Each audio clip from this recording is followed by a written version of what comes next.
Hello everyone, আসসালামু আলাইকুম। কেমন আছেন সবাই? আশা করি সকলে ভালো আছেন।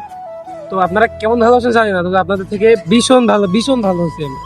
কারণ সপ্তাহে 6টা দিন কামলা দেওয়ার পরে এই এত সুন্দর একটা পরিবেশে বা এত সুন্দর একটা জায়গায় আসতে হচ্ছে। তো যাই হোক গাইস, এই যে আপনাদের ভিউটা দেখাই, দেখেন কত সুন্দর ভিউ। এর মতো একটা জায়গা হয় না ভাই। আমি বাংলাদেশে যদি এরকম একটা জায়গা থাকতো না, তা আমি মানে বাসা যেতাম না। আমার খাওয়া দাওয়া সব এখানে রেখে দিয়া আমি এখানে প্রতিদিন ঘুমিয়ে থাকতাম বা এখানে থাকতাম। ভাই আমার ঘুরতে দিলে আমার একদিন না খাইলেও আমার চলে যায়, তবে আমার ঘুরতে পারলে আমার মনটা ভীষণ ভালো লাগে। তো আমার যদি আমি ট্যুরিস্ট হইতে পারতাম বা আমার যদি এরকম সামর্থ্য থাকতো, তো আমি মানে সব জায়গায় যাই ঘুরে ঘুরে বেড়াইতাম।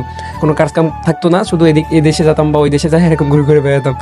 তো যাই হোক, ব্যাপার না, ইনশাল্লাহ কোনো একদিন যাবো, আল্লাহ যদি কোনোদিন সামর্থ্য দেয়। মন ভালো করার জন্য এরকম একটা জায়গায় আসলেই, গার্লফ্রেন্ডের সাথে ব্রেকআপ হলেও ভাই এখানে আসলে মন ভালো হয়ে যাবে।